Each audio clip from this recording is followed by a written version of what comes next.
Hi అండి అందరికి. మా ఇంట్లో ఉలవల చారు ఎలా చేస్తారో చూపిస్తాను. దీనికోసం ముందుగా ఒక మిక్సీ జార్ లో జీలకర్ర, మిరియాలు, కొబ్బరి వేసి గ్రైండ్ చేసుకోవాలి. ఇప్పుడు దీంట్లోనే వెల్లుల్లి రెబ్బలు కూడా వేసి గ్రైండ్ చేసుకుని పక్కన పెట్టుకోవాలి. ఇప్పుడు ఒక కుక్కర్ తీసుకొని 4 to 6 అవర్స్ నానబెట్టుకున్న ఉలవలు, వాటర్, ఉప్పు వేసి 4 విజిల్స్ వచ్చేంత వరకు కుక్ చేసుకుని పక్కన పెట్టుకోవాలి. ఇప్పుడు స్టవ్ వెలిగించి ఒక గిన్నె పెట్టుకొని ఆయిల్ వేసి ఆయిల్ వేడైన తర్వాత పోపు దినుసులు వేసి చిట్పటలాడిన తర్వాత సన్నగా కట్ చేసుకున్న ఆనియన్స్ వేసుకొని కొంచెం వేగిన తర్వాత ముందుగా గ్రైండ్ చేసుకున్న మసాలా అండ్ కొంచెం వాటర్ వేసి వేయించుకోవాలి. ఇప్పుడు దీంట్లో ఒక 2 రెమ్మల కరివేపాకు వేసి వేయించుకొని సన్నగా కట్ చేసుకున్న టమాటా, ఉప్పు, కారం వేసి టమాటా మగ్గేంత వరకు కుక్ చేసుకోవాలి.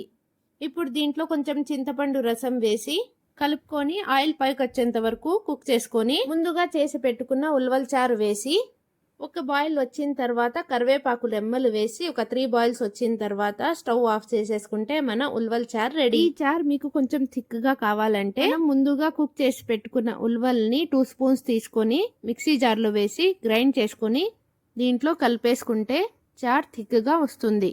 థ్యాంక్ యూ ఫర్ వాచింగ్ అండి.